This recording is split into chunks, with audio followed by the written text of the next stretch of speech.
নমস্কার বন্ধুরা, আমি প্রিয়াঙ্কা। আমার চ্যানেলে আপনাদের অনেক অনেক স্বাগত। তো ম্যাঙ্গো শাকও এখন ভীষণই ফেমাস একটা রেসিপি বললেই চলে। আর এই গরমে এই ঠান্ডা ঠান্ডা ম্যাঙ্গো শাক হলে এর তো কথাই আলাদা। আর বিশেষত্ব হচ্ছে এই রেসিপি হলো একদম সহজ। মাত্র 3-4টি উপকরণ দিয়েই এত সুন্দর ঠান্ডা আর রিফ্রেশিং একটা জুস হয়ে যায়। তো বন্ধুরা, দেখতেও কিন্তু খুবই সুন্দর আর ততটাই কিন্তু উপকার। তো চলো বন্ধুরা, ভিডিওটি স্কিপ না করে সম্পূর্ণ ভিডিওটি শুরু করা যাক। এখানে আমি দুধটাকে ভালো করে ফুটিয়ে দুধের মধ্যে 1 চামচ কাস্টার্ড পাউডার গুলে রেখে নিয়েছি।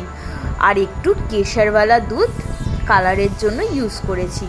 আর এখানে দেখো, আমি সাবুকে ভালো করে ফুটিয়ে বেশ একটা জেলির মতো সাবুকে করে নিয়েছি।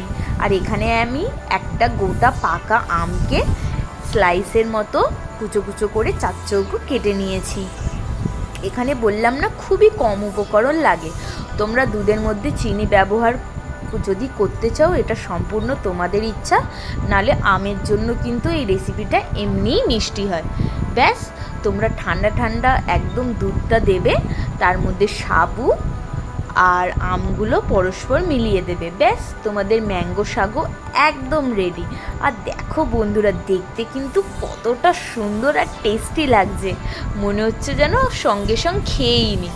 তোমাদের ম্যাঙ্গো শাকও কিন্তু একদম রেডি। তো যারা এমনি খেতে চাও তারা এমনি খাবে, আর যারা একদম চিল খেতে চাও তো এমনি বরফ ইউজ করতে পারো। দেখো বন্ধুরা, বরফ দেওয়ার পর কিন্তু আরও সুন্দর হয়ে গেল রেসিপিটা দেখতে। আর বিশ্বাস করো বন্ধুরা, বাচ্চা থেকে বড় থেকে সবাই কিন্তু এই ম্যাঙ্গো শাকও অনেক পছন্দ করে। আর খেতে আর দেখতে দুটোই কিন্তু বড্ড লোভনীয় আর দুর্দান্ত। তো বন্ধুরা, ঝটপট কিন্তু তোমরা ঘরে আজকেই এই রেসিপিটি ট্রাই করে ফেলো। আর রেসিপিটি ট্রাই করে কিন্তু অবশ্যই আমাকে কমেন্টে জানাবেন। তো আমি দেখো গ্লাসে সার্ভ করে নিয়েছিলাম। আমি কাঁচের গ্লাসে এগুলোকে সার্ভ করে নিয়েছিলাম। আর দেখতে কিন্তু দারুণ লাগছিল।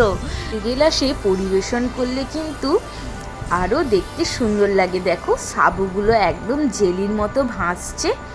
তো আমি তো সবাইকে অনুরোধ করব, একবার হলেও কিন্তু এই রেসিপিটি ঘরে ট্রাই করে দেখুন, খেতে দারুণ মজা।